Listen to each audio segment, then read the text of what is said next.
She was 27, a devout Mormon, and one of the first female U.S. soldiers killed in Iraq.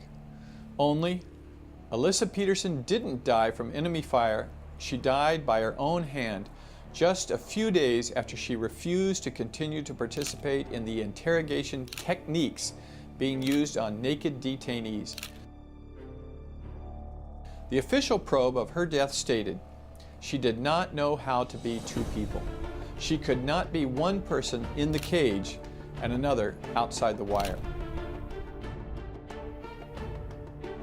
Torture techniques used by the military and the CIA during interrogations following the Afghan and Iraq invasions included the use of waterboarding, extreme stress positions, forced nudity, extreme temperatures, extensive sleep deprivation, and mock executions.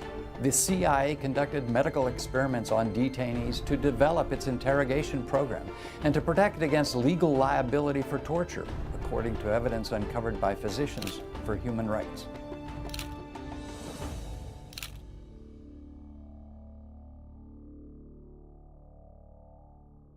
When I became a doctor, I made a promise that I would do no harm. All doctors take this oath. Yet U.S. government documents provide evidence that physicians working for the CIA engaged in human experimentation in violation of international standards in the development of the CIA interrogation program. Not only did the U.S. engage in torture, there's now evidence that they experimented with various forms of torture on actual detainees. Doctors appear to have been involved in the design, testing, and implementation and monitoring of the torture, and may have collected data about the effects of the techniques on the detainees in order to further develop the program.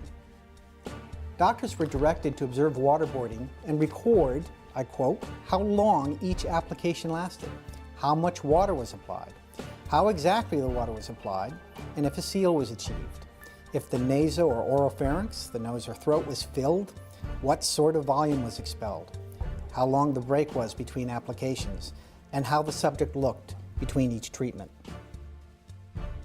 So we have doctors taking their healing skills and turning them on their head in order to calibrate harm and pain in a torture program. Why? First, the CIA needed doctors to help them figure out how to develop the torture-based interrogation program. Second, the CIA wanted to shield its interrogators from prosecution for torture. Government lawyers told the CIA that any experiments aimed at minimizing pain and suffering could help demonstrate a lack of intent to harm and keep interrogators from future prosecution. And so they did the experiments. But neither of these justifications is acceptable. The idea of studying torture techniques to make them somehow acceptable amounted to junk science. It violated the Hippocratic Oath, and it violated international standards against human experimentation. This evidence of unethical human experimentation must be thoroughly investigated.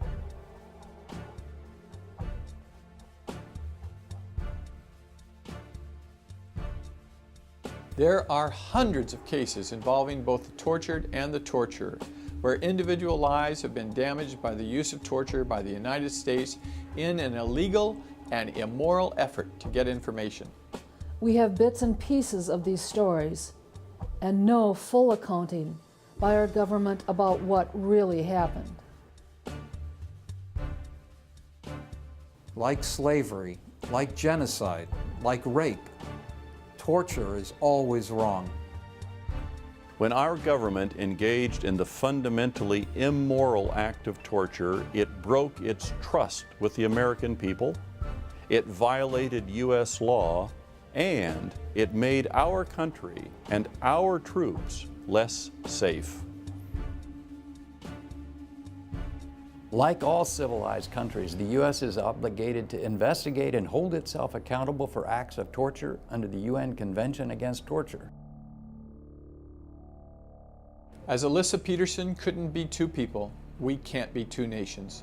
We can't be a nation of laws that respects human dignity and a nation that sanctions the use of torture. The U.S. made a terrible mistake when we turned to torture. The facts that we know of now are shocking, but there is much that we don't know. Only with your help can we together ensure as a nation that we will never let torture happen again. send this video to 5 of your friends and leaders of your congregation and post it on your Facebook page. Help spread the word that nothing less than the soul of our nation is at stake.